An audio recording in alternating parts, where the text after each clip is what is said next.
All right. Well, good morning, everybody. This is Jomo Stewart here at the Fairbanks Economic Development Corporation. We are Tuesday, December 5th, just past 8 a.m., and we are here for today's Energy for All Alaska Task Force meeting. Our guest today is Mr. Stephen Hoke. He is the director of the Air Quality Division here in the Fairbanks North Star Borough, here to give us an update regarding the wood stove changeout program as well as the air monitoring programs. This in follow-up to our discussion last week with Mr. Nick Zarnecki of the Alaska Department of Environmental Conservation relative to recent EPA announcements relative to our local air quality challenge. So without further ado, Mr. Hoke, the floor is yours. Thanks, Jomo.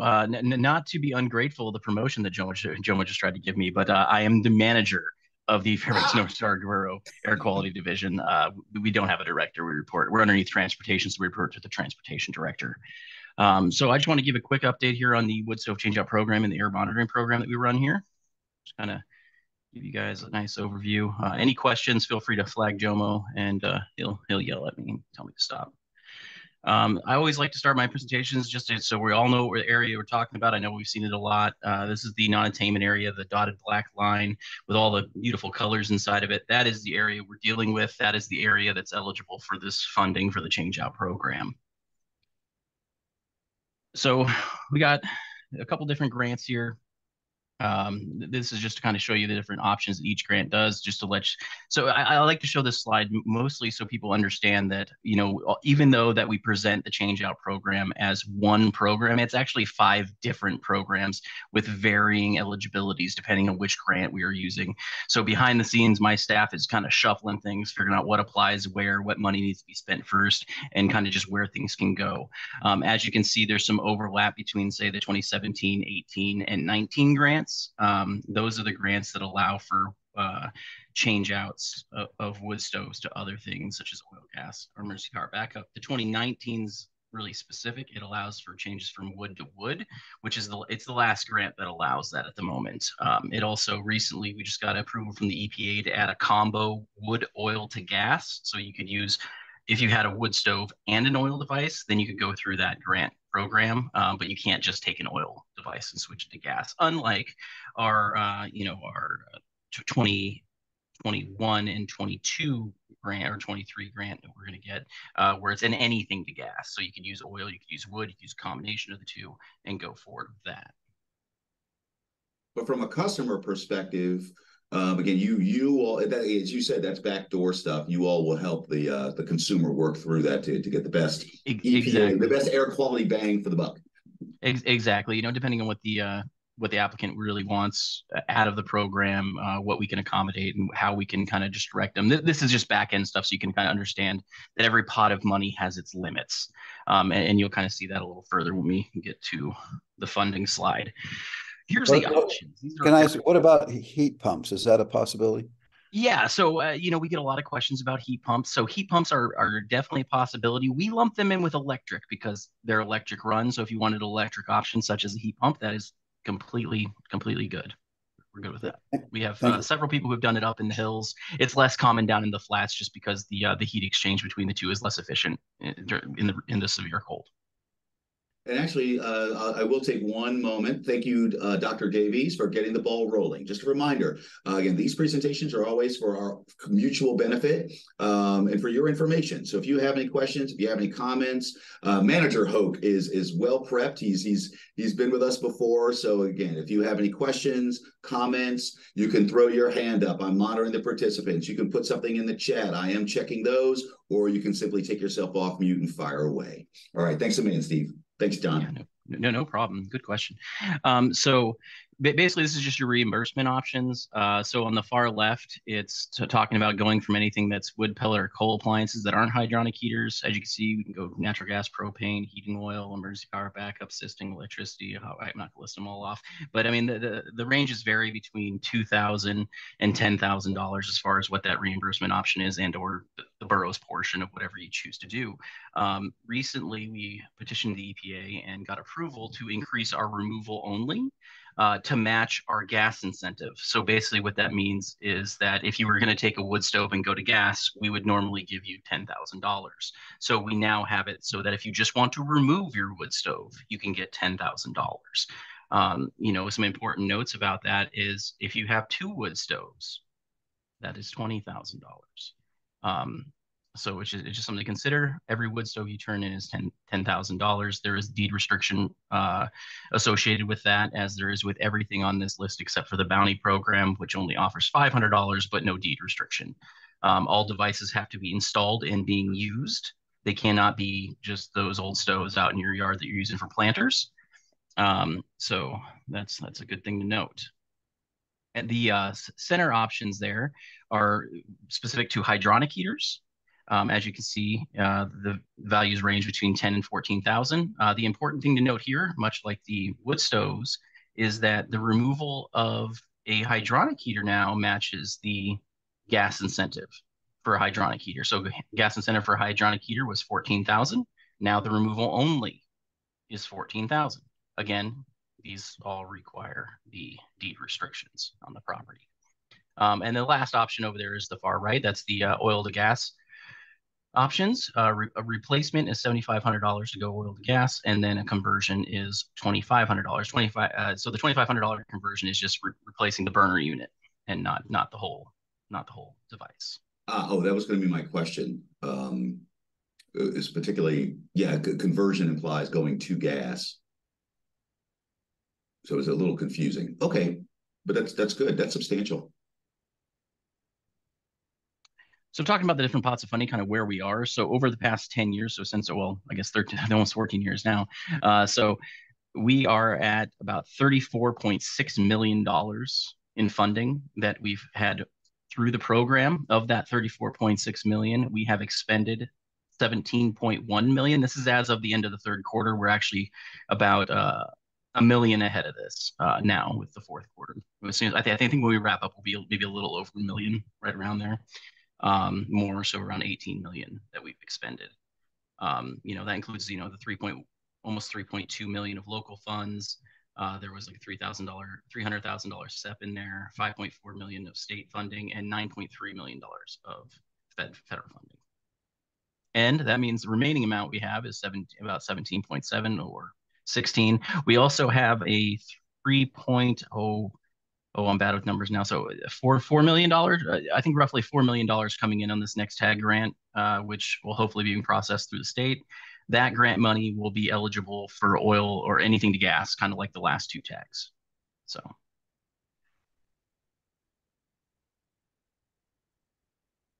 To kind of give you an idea of how much business we're doing here, Jack, kind of go way back to 2010 here. You see the highest year we had was in 2012 with 666.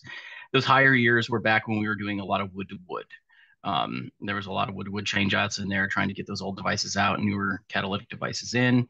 And then after we kind of cut back on that and saw some issues with the wood stove certification testing program with the state of Alaska that they had pointed out, we started cutting back. So 2016, there's a drop off there. It kind of also goes hand in hand with the deed restrictions. Deed restrictions are a barrier to get into the program. A lot of people, are uncomfortable with that. But as you can see, we are jumping back up there here in 2023. And I can tell you, looking at the stats this last week, by the end of the fourth quarter, we will be well above 600 changeouts this year. Of those 600 changeouts, I want to say about 80% is going to be oil to gas. Now, we do have a couple questions starting to pop up in the chat box. So I'll just bring it to your attention. The first one was, if a heat pump is installed, can a certified wood stove remain in the home for backup on extreme cold days? Yeah, so if you had two wood stoves and one of them met the state requirements, you could most definitely keep that wood stove. You'd sign the deed restriction saying no other wood stoves would be installed. So you'd have your heat pump, and then you'd keep the other wood stove as a backup. Yeah. But again, I would presuppose two. Okay. And I see Catalytic Burrow listed wood stove, but there are a few non-catalytic stoves that appear to meet the PM 2.5 limits. Cat stoves have issues of getting contaminated. Last week, DEC indicated they had funding to review installed stoves for functionality, but doesn't know how to do it.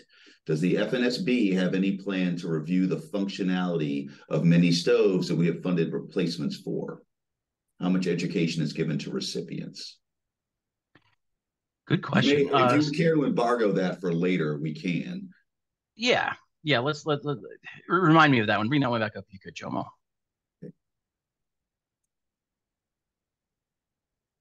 I will say that the borough uses the state's approved device list as our list. We don't independently review or make up our own list. I think it's an important note. Here's just the program performance, kind of going over where we're at. And at the left there, that chart shows just performance over time of our different options. So you can see that the SFBA there in blue, so that's the solid fuel burning appliances that we've installed. You can see that that is an all-time low.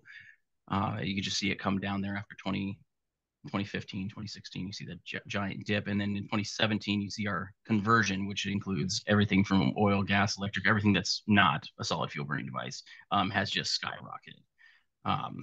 Our removals, which is in the orange, is starting to peak up a little bit. That's due to this removal incentive increase. And we're hoping that trend will continue.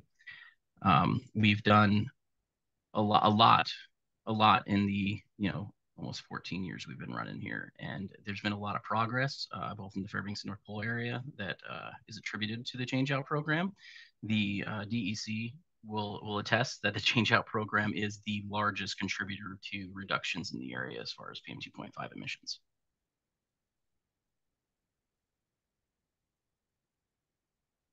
This is just kind of give you an idea. I don't want to spend too much time on this guy.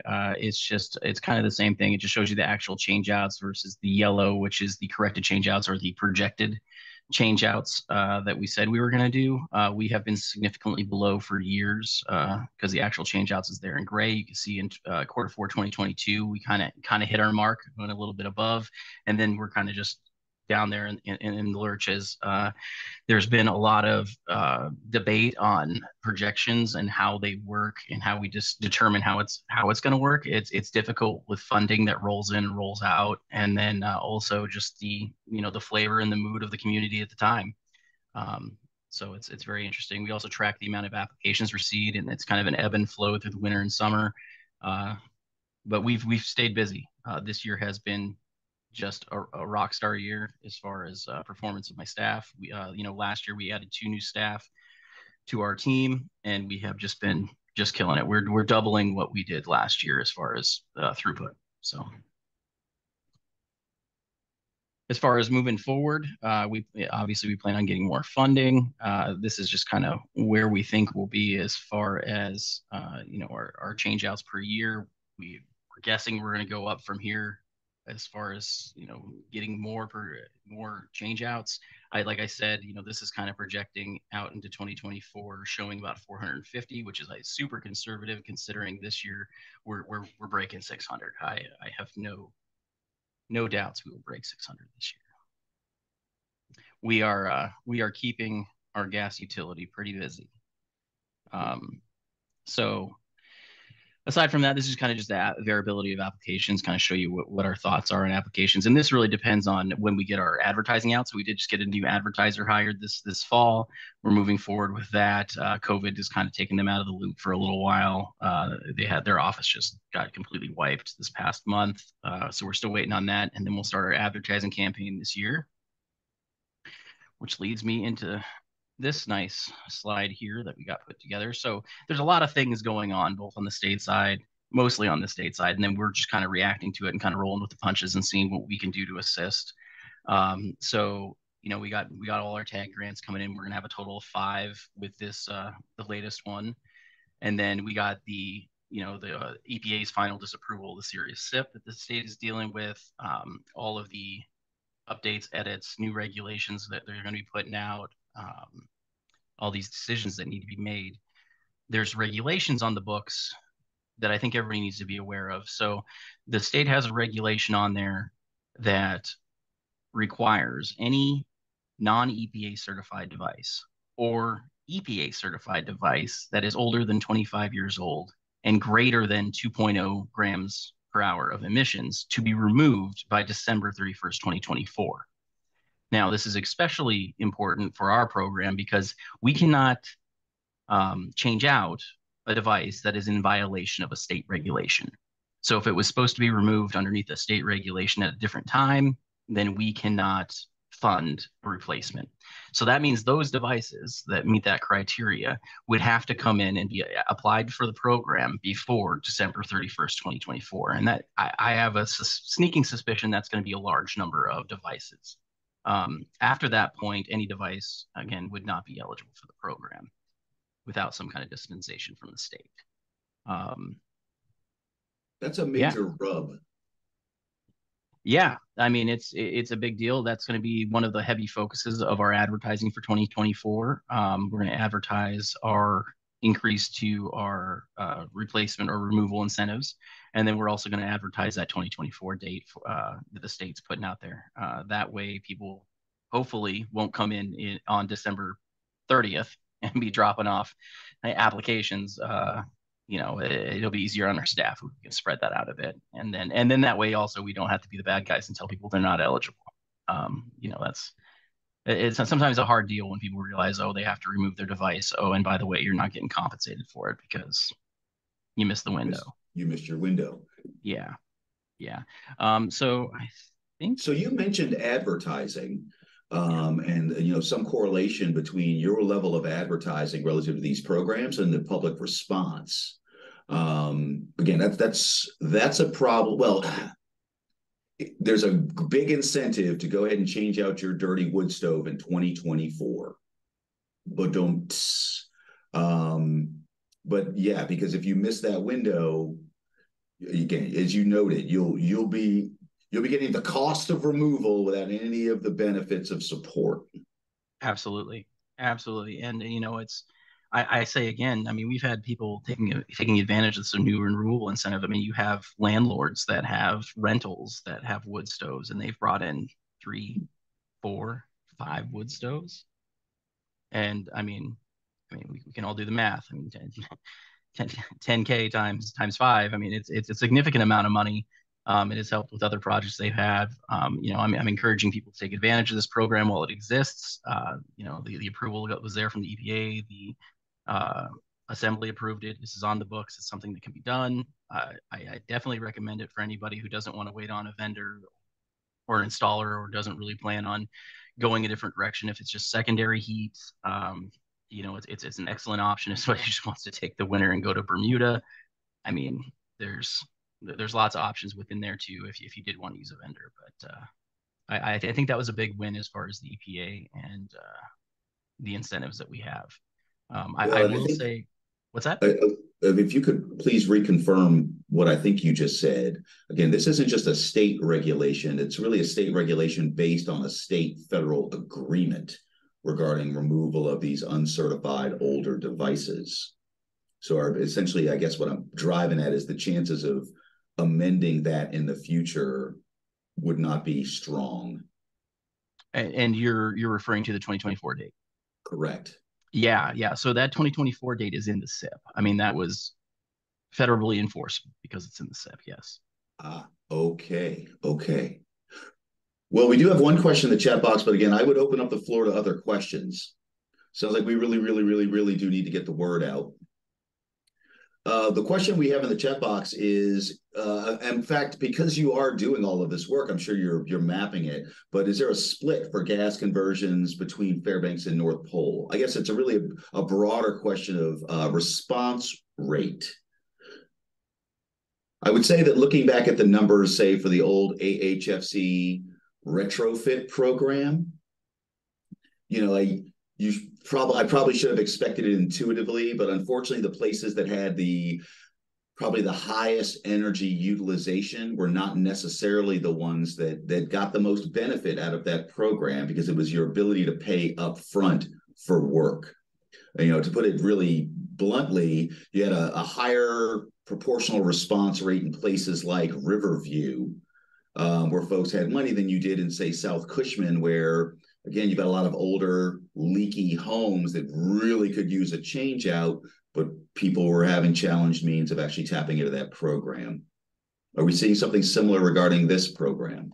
Yes and no. I mean, there's definitely a barrier of cost, and the cost has shifted. It has went up quite a bit, with recent inflation and everything like that. I mean, look, I think on average we're seeing between $20,000 and $30,000 for a boiler conversion. So I mean, it's a huge barrier, and if you're just doing an oil to gas, I mean, 7,500 really doesn't cover a whole lot of that.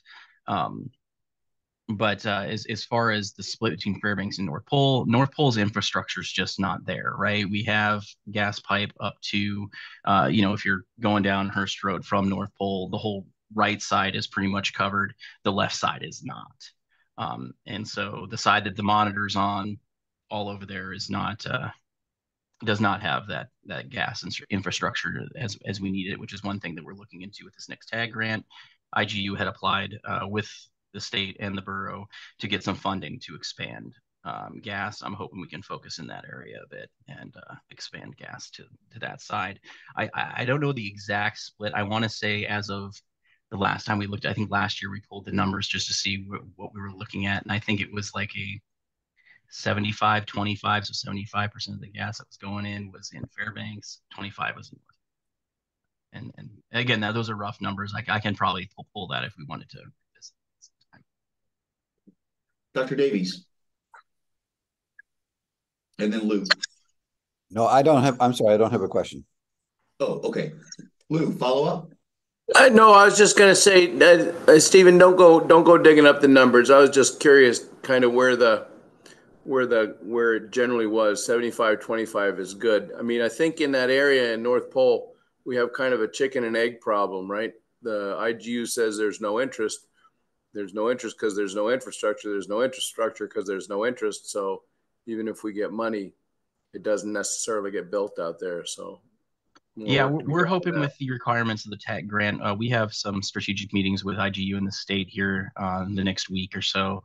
And I think, the state and the borough will be putting pressure on IGU to put that in the places that's most needed. And I think we can all agree that out around that North Pole monitor is a good place to start. Where it needs to go, for sure. Thanks. Absolutely. Actually, Steve, can you go back to the last slide? Yeah. So on that subject, again, I'm stuck on this date for non-compliance device removal. Again, so that would only impact wood stove changeouts. Funds would still be available and be able to be used for, say, oil to gas conversions or even wood to gas conversions. Yeah, as long as the device wasn't non-compliant with that state regulation, it could go through the program. I think where it kind of overlaps with that is you're trying to go through the oil to gas program and you have a non-compliant wood stove on the property. We won't allow that oil device to go through either until that wood stove is removed. And again, can any of the simple removal funds, would they still be available after 2024? Again, you're just not compliant, so so there is a bit of a timing issue there relative to IGU. Now, I would just remind everybody, part of the reason the IGU is even up to Hurst Road is because the state made funds available to bend economics. They used grant money from, I want to say, 2014 is when both IGU and FNG did their big installations. And it was because they had several tens of millions of dollars of grant money that could allow them to install infrastructure and wait for the market to arrive. So that, I mean, it was partially meant to alleviate some of that chicken and egg problem. And it's these federal funds that this is more grant money that, again, might allow them to bend those economics for installations of Maine. Katie, would you like to add anything?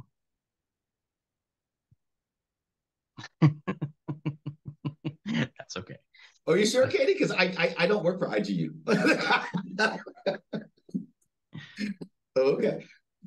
Okay. All right. So are we good on questions, Joe? Can I move on to the next one here? We'll just Could I follow up? I want to follow up this, John Davis. Absolutely. One comment that you made, and I wasn't quite sure that I understood it. So the question, somebody asked a question about keeping a wood stove as a backup if you went to a heat pump. And I thought you said that something about having 2 wood stoves or something, but I was confused. So can you repeat the answer to that? So I've got a wood stove. I dearly want it as a backup for when the power goes off. If I want to change out to a heat pump, do I need to get rid of that wood stove? Well, you need to give us something, right? So it's kind of an exchange.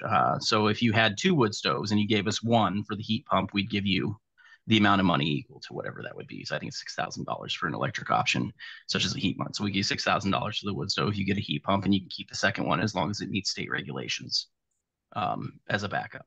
However, if you only have 1 wood stove, going through, there's no way for you to get through the program because without getting rid of that wood stove, because that's the exchange, right? We're taking out a wood stove, we're taking out an emission source and giving you something that doesn't emit. Okay. And what about electric backup then? If I wanted to do a heat pump and then enhance electric backup, do I just get 1 credit for that, or can I get a credit for the heat pump and a credit for the electric backup? No. So if you have 1 device, you get that 1 incentive rate, right? So if you're coming through with a wood stove and you're going to, in this case, electric, you get $6,000, and that's what you get for that wood stove. You can do what if you're doing this or that, and it's going to cost you $10,000, it doesn't matter. You get the 6,000. Got it. Okay, thank you. Yeah, absolutely.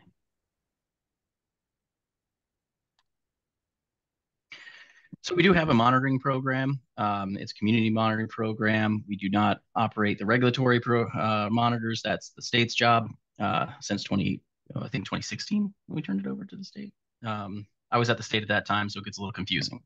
But there's 11 active monitors in the program. Right now, those are the borough ones. These ones are co-located and tested against the regulatory monitors to ensure accuracy. They're replaced every 2 years, 3 years, to ensure that they keep on going and we can record that data and provide it to the state as necessary. It's a good little site. This is actually, I should have the web link on here. I don't know why I don't, but it's on our webpage. You can get to it from there. It's great to check the current air quality. It's also, you can see it's linked to the Purple Air website. So we have lots of privately owned monitors out there too, where you can see the difference in the air quality in different areas that maybe we're not monitoring as closely. But one thing about those ones that are privately located, those ones we don't control where they are, so we don't pick them. They'd be close to the ground. They might be next to a stack. I mean, there's no real telling, what how those are implemented. There's no real control over it, I guess is what I'm saying. So if you wouldn't mind repeating, which are the official monitors? Yeah. So the state's monitors there are the green circles. The green circles. Yep, and then the boroughs are the stars, the green stars, and then the privately located ones are just the green squares. I've asked that we recolor these. Getting IT to do stuff for me is sometimes a challenge, but yeah, it would be nice if they were different color coded or something, so they don't blend together so bad. But this is the ones that the state and the feds really rely upon to gauge our air quality. Say again? Which are the ones that the state, but really the federal government relies upon to gauge our air quality? Or is it all of the monitors? So in general, it's going to be the circles, right? The state-run regulatory monitors. Those are the ones the feds use to determine whether or not we are in compliance with the federal standard. However, in the event that we, say, attain North Pole, other monitoring has to be done to see if that's representative of the entire area. So when they originally picked all these spots, they were testing all over the non-attainment area, trying to find I think it's the highest impact site. So a representative site that shows the highest impact area. I'm not a monitoring guy, but I think that's the simplest terms that I can describe it as. Go ahead, Lou. Thanks, Stephen. So 3 easy questions. Can we trend these? Is there a way we can see the trend on these monitors, or is it just, I know we can see where they're at any one point in time. So this data is being recorded in bulk by the borough's IT department. We are waiting for the request for the state or anybody else to provide it. I don't look at it as far as the program and the way it works. It's a community monitoring program, so it's there for community information.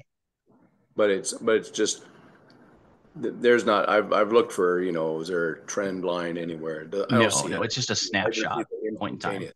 Okay. Okay. Second question. Maybe this one will be harder because of the first answer to the first one. What's the correlation between the clustered monitors in the downtown core and off in North Pole? Are there big variations, or are they all pretty similar? Are you asking about the concentrations of PM being read at those monitors? Sorry, yeah, the PM 2.5. Like so PM 2.5 in Fairbanks downtown core, we see what's on the state monitor. Do the boroughs monitors, are they generally very similar, or there's some good variations? I know what the state's monitor says down in North Pole. Do the boroughs monitors read generally the same, or are there big variations there? So that really depends. I can say that in general, when co-located, they read the same. However, it could, because they're in different locations, the pockets are different, right? So I mean, where the regulatory site is there in North Pole off Hurst Road is a high impact site. There is a lot of PM per meters cubed, right? Like there's a lot there. So like is one of those starred meters, the borough meters, just sitting there happily in attainment, or? I mean, and it doesn't read the same way. So I mean, Right. when you're talking about in attainment, right? It's like a period of time, right? A 24-hour average. Yeah. We're not doing that to our monitors. Oh, so you can't really do an apples to apples comparison. Correct. Okay. And I forgot the third question, so thanks. I'm sure it was good though. No, I don't know. So just so I'm clear, Steve, looking at that green dot in North Pole, where is that? The circle, the green circle there? Yes, sir. So that is off of that's off of Hurst Road. And you said that's the state monitor. Yep. And that really is the one the feds will, that's the one that we send up to the feds to let us know what our air quality is. That is correct. Okay.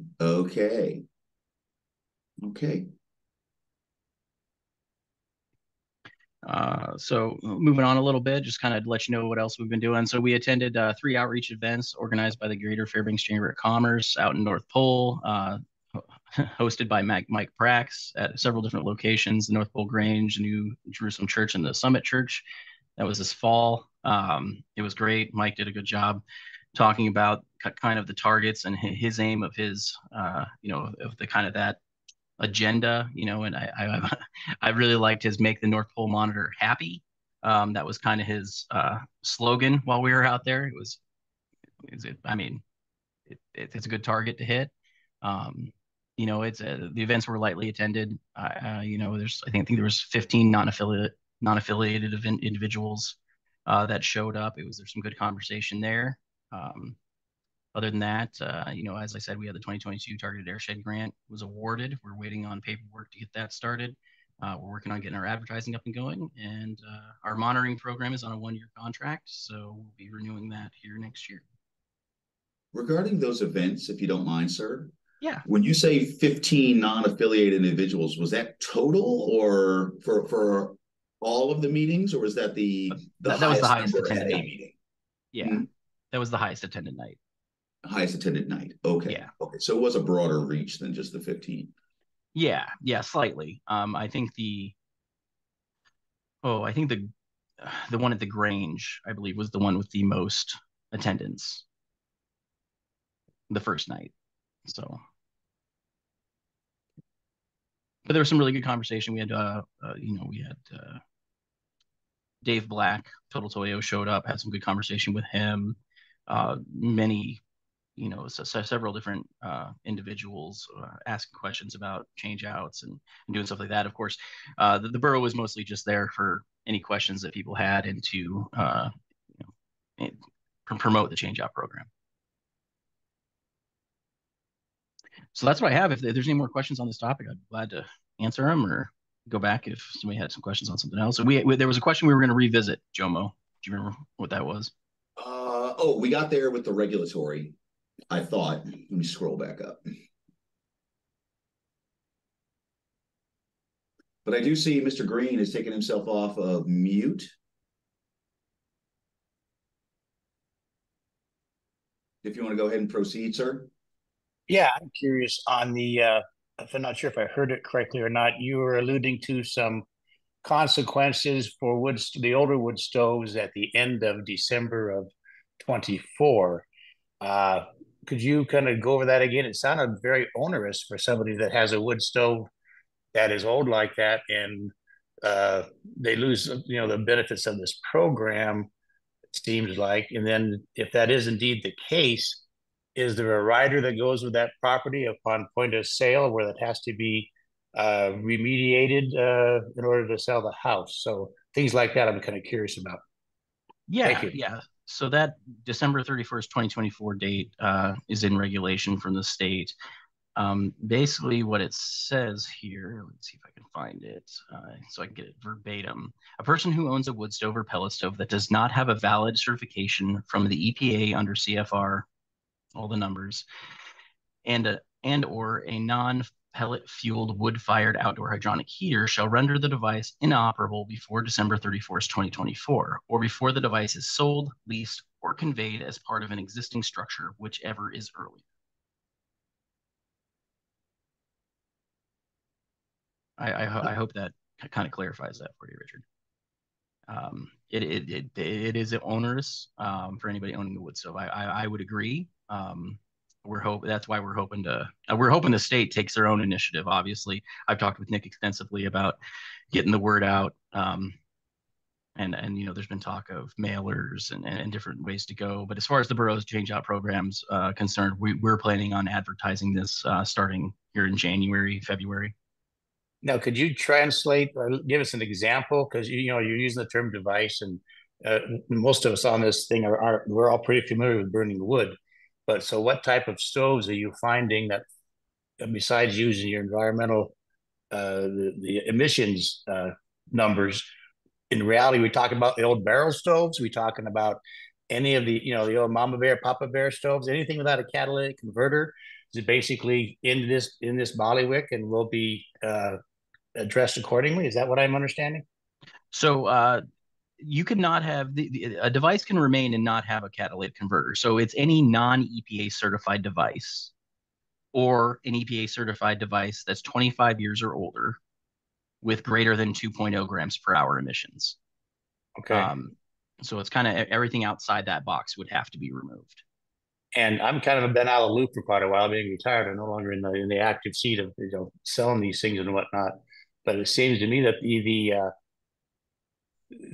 with the mix-up we had there for a while, has that been rectified with the EPA's certification, and how there is a lot of contention in what they were saying was a good stove, and a lot of people that moved forward with the wrong stove and yada yada yada. You know all about that stuff. I don't want to dwell on that, but needless to say, that creates some suspicion in people's minds on, is their rating now been proven to be accurate when you get a wood stove that's got their anointed usage on it? I will say that the state and other states across the country are working very closely with the EPA to improve the testing certification, the certification tests for those wood stoves. I mean, that's about as far as I'd go with that. The EPA is trying. You're limited on your position limits you on what you can really say probably sometime. Okay. I appreciate that. Thank you. No, one more. How about, is there a tie-in to the resale of the house then, or is that something out of your bailiwick? That's a state regulation, but I can speak on it a little bit because I was with the state when they created it, so I have a little knowledge on it. So the state does have and has had since 2017 a real estate measure, which is a regulation that requires any device that doesn't meet current state regulations would have to be removed and made inoperable before the sale of the home. Right. Yeah, I thought that had transpired. Okay, thank you. Yep. So can I ask you a couple questions about enforcement? I know that the borough doesn't enforce, but maybe you can tell us what the state's. I can tiptoe around it if you ask me. I might defer. John, that was a question I had before the meeting started, and I was like, "Oh, I'll just embargo that for the meeting." Yeah. So please. Well, I would like to know. I mean, with respect to, the change out program and the people burning non-certified stoves, I mean, that it's always been my impression that the single most important thing that we could do is to actually enforce that, because as you said earlier, the change out itself is the most effective measure that we have. But if people aren't actually doing that, then it doesn't matter whether we have the program or not. So I have two questions about enforcement. What is this? And I know the borough's not doing this now, but is the state actually taking enforcement actions with respect to non-certified burning, burning of non-certified devices, and with respect to this requirement about removing older non-qualified stoves by the end of 24, do they have any intent to enforce that? So the answer is yes and yes. However, discovery of those devices is complicated for the state. How do you find out a stove didn't get removed? I mean, the state's not tracking and doesn't even know where all these wood stoves are. We've never known, right? I mean, we have no idea how many wood stoves are actually in the area, what the demographic of those wood stoves are. We're not sure. So I can tell you that when these devices come across the state implementation specialist desk here in Fairbanks, there is follow-up and enforcement when necessary. However, like I said, discovery of them is a challenge for the state, and probably will continue to be a challenge for the state in the future.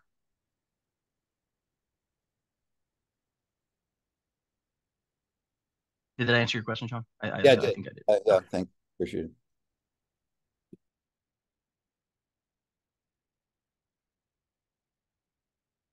Sorry, guys, I had to step away for a moment. Yes, Luke, I see that you are on video.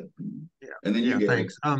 I may have missed this since I tuned in late, but for Stephen, so when a property goes to be sold after this 2024 date, the state have, or who certifies the property that it either has a poor wood stove and it's got to be removed, or it is certified and then the sale can go through?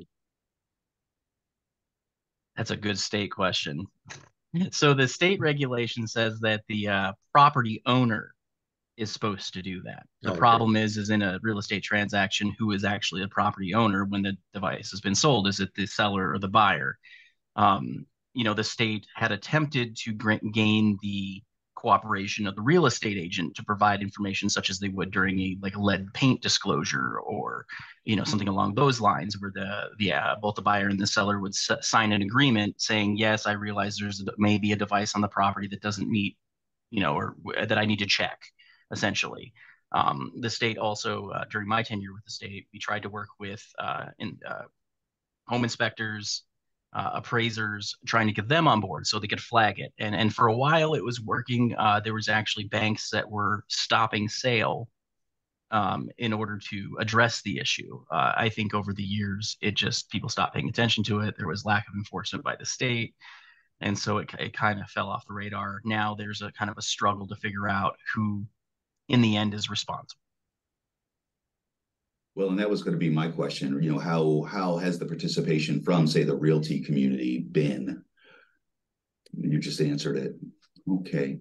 I would refer you to the state. Nick probably has some good conversation on that. I can say my experience in the past with real estate agents, there's some really good ones here in town that want to do everything by the book. And then there's some that don't agree with the regulation and don't think it's their job to make sure that it happens. So the follow-up question on that same arena there, when did the EPA I'm trying to determine, and you alluded to like 20 years old or some older stoves. What is there a line in the sand where an individual stove, just by the date of its installation and the date of its manufacture, is going to fall into that culpable state where it's got to be erased before that December 24th date? Does that make sense? I know the question. As far as the majority of stoves prior to 2015 are going to fall in.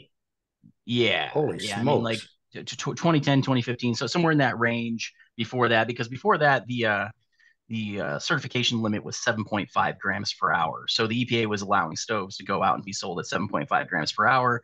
The limit we're putting on it is 2.0. So once any of those devices kind of in that range that are above 2.0, that are like that 7.5 age out, like hit their 25 years, then they're going to have to go. They might be able to stay past the 2024 date, but they're not going to make it past their 25-year mark. So is there any protocols to test and one of those older wood stoves that they had some efficient airtight stoves back in the day, though the majority were not that way. I would agree. But prior to 2015, there's a lot of stuff out there. There's no way to check for an individual homeowner to put a hot device up on your chimney to see what's coming out, or what? How do we determine? You're just making the assumption it's not good, and we're gonna trash it. I mean, we're using those limits set by the EPA as far as the 2.0 grams per hour is the 2020 limit that was instated. Before that, in 2015, it was 2.5. Before that, it was 7.5. So those limits are kind of our gauge. And then, despite the glaring deficiencies in the EPA certification testing, that's what we have to use, and that's what those stoves were tested against. So that's the information we have. So that's what we're using. And I say we, I mean the state, not the borough. And it's the EPA's testing. I mean, if your stove wasn't, so there's no way that the individual could have the stove tested to see what it's doing on the emissions. I mean, you could. It's not that you couldn't do it; it just wouldn't be apples to apples, right? I mean, as far as the way the EPA tests, it's in a vacuum. It's in a laboratory using either cordwood that has been specifically designed, shaped, and readied for this test, or using crib wood, which is essentially 2x4s, 4x4s, and made into a specific crib and burnt a certain way for a certain amount of time.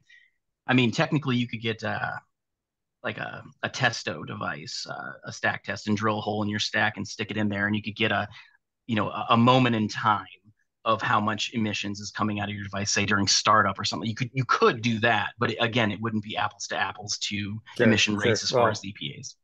I would not have to want to be in your position where whoever's going to be developing the advertising or the program to let the Fairbanks community or all of Alaska know that anything older than 2015 is now defunct.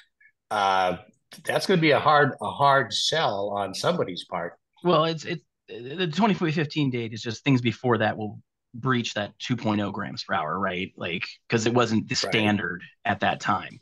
Or more likely to. Right. Because that wasn't and so standard. They will eventually have to be removed, but it's only if it's 25 years or older and breaches that. I want to clarify that.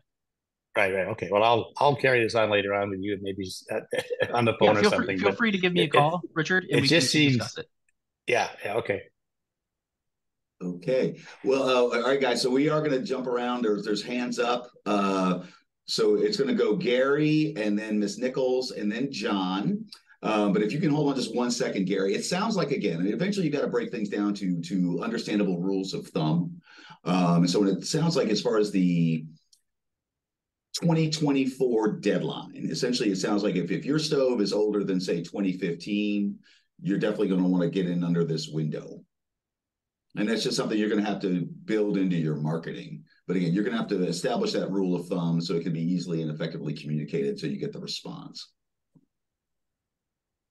Okay, Gary. Yeah, hi. Thanks, Stephen, for coming out. And I know it's pretty complicated and it's ever evolving. I was looking at the map that you showed, and I did manage to find it online, that the forecasted air quality index bounded area seems to be the area where, well, there's most concern, but the EPA reaches much further out. And I just wondered how that's going to work. In some of those areas out there, there's no real serious issue with air quality. The non-attainment control zone goes further out. Are they looking at kind of trying to actually focus on the areas where there's issues rather than the kind of the larger area? And then answer that, and then I have one more smaller question. Thank you. So as far as the non-attainment area, so those regulatory monitors, those 3 regulatory monitors that we saw on the other map, I can jump over to it real quick. The green circles here. Those are what the EPA looks at as far as non-attainment, right? And those are representative of the entire non-attainment area. So when choosing this non-attainment area, there's been a lot of discussion and conversation over how it was chosen. But this non-attainment area that was chosen, it was shrunk down from the entire borough. So originally, when the EPA came in and said, it's going to be a non-attainment area, we're going to use the whole borough. The state and the borough argued that the whole borough wasn't the problem, and there was no reason to do an area that large, and there would be no way to effectively control that. So what they did was they argued it down to this, and the EPA loves existing boundaries. So this is very similar to the what used to be FMATS, so Fairbanks Metropolitan Area Transportation System boundary. It's a little bit edited based on I think roadways is what kind of shaped it. But that's where it came from. The EPA is worried about the whole area. However, the regulatory sites are what determine attainment. So in order to make a regulatory site somewhere else, if somebody else knows there, I might be misquoted, this is a state deal. It has to have data for at least 3 years, I think, before it can become a regulatory site.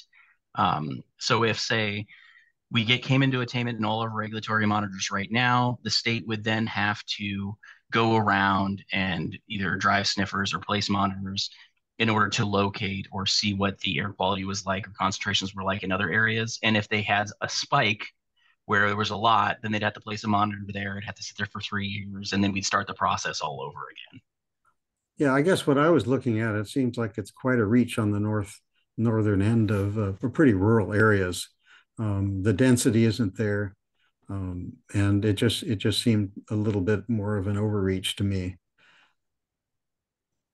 Yeah, it definitely goes pretty far north, up into there, and you'll notice too if you're if you pay attention to the alerts, the state does curtailments to curtail burning during certain times, inversions when they get pretty bad, and there's alerts for the Fairbanks area and North Pole area, and I guarantee you've never seen one for the Goldstream area. Yeah, so I just didn't know if that once we reach attainment, are they going to try and say these areas aren't an issue anymore because there's not been any. And I really can't speak to that. I mean, they could, right? Okay. Actually, one of my concerns when we bring these monitors into attainment, there are those who, again, they're sincere and that they're good people, and frankly, they're right. But they want to clean up every cubic millimeter of air in the borough. And that we keep getting kicked into non-attainment as we chase that ultimate goal by establishing more and more different and diverse monitors, official monitors that we now have to satisfy. Right. Well, and then you have the added, I don't want to say sarcastically say benefits of the EPA possibly lowering the annual standard, lowering standards as we go on, as science improves, as health concerns generate, these standards could drop. Right now they're at, I think, 35 micrograms per cubic meter is the limit right now, or the standard, and they're talking about lowering that. And for perspective, North Pole is about twice that, so around 60 to 70 micrograms per cubic meter right now at the monitor. And then the other question wasn't, understand I come from married into a family that was of Finnish extraction, and every Sunday night they would have a sauna where people would come over and initially get clean with very little water when there were no wells back in the 50s. But those stoves are certainly not EPA certified. They're sauna stoves. Many cases they're home built. They're specific stoves. They're not used that often. And I doubt there's any kind of mention of that or exception, but I just wanted to throw that out as one small consideration for people who have saunas either in their home or as a separate building. Yeah, I would encourage anybody with a stove like that to reach out to the state. When I was with the state, and from my conversations, that if it's a solid fuel heating device used for space heating, that it falls into all of these regulations. So whether it's a sauna stove, a stove in your shop that you use occasionally, doesn't matter. It would fall into these regs. Okay, so it's not for space heating. It's for getting clean. But it's you're heating space. With it. Yeah. Unless you're just standing on it. Oh, okay. Put a spin on it. Yeah, you would never get this passed in Minnesota. Okay, thank you. Ms. Nichols. Hi, I'm asking about the complaint process. Several years ago, I tried to complete a complaint form for someone, a neighbor of mine, because anyway, it was a very difficult form to fill out. I don't remember it exactly because it was that long ago, but I do remember it was tough. Yeah, so the complaints are all handled at the state. They have a website that you go on. You can also call it in. The borough can assist with that as far as passing you off to the state, but the borough doesn't handle any complaints. So have you ever looked at the form? Is it this? As far as I know, the form has not changed. At my time with the state, I actually, that was part of my job at the state, was I responded to complaints. So okay. I can speak that as of 2022, July, it had not changed. Thank you. Okay, and Dr. Davies. Yeah, I just back to the Richard Green's question about could you test your stove individually at the house? And I would say Steve's answer to that was largely correct, but I would point out that years ago when I was at CCHRC, we did have one small test program where we evaluated exactly that question. Could you do that? And we had we got a standard wood stove that was rated by the EPA at, I think, 2.4 grams per, I forgot what, cubic meter per hour or something like that. And then we set it up in the lab. We set the stove up in the lab and we ran it with cordwood, not cribwood, cordwood. So the kind of wood that you'd have in your wood pile, but that met the moisture requirements. And we got a number that was, for that one, this is, mind you, just one, it was several tests, but just one test regime where we tested one stove. We got numbers that were within 1/10 of what the EPA number was. So and I don't remember the exact numbers. It's something like the EPA got 2.4 and we got 2.3, using a testo unit and being fairly careful about how we monitored it. But we monitored it in this, in the stack. And so it strikes me that it, not that I'm advocating that we do this, but it strikes just scientifically and technically, it seems like it's possible to do that type of monitoring. It wouldn't be cheap, but it wouldn't be ridiculously expensive either. Anyway, just FYI, my comment. So I would refer you to, there's some testing that was done by NESCOM, Northeastern States Collaborative Air Monitoring, NESCOM.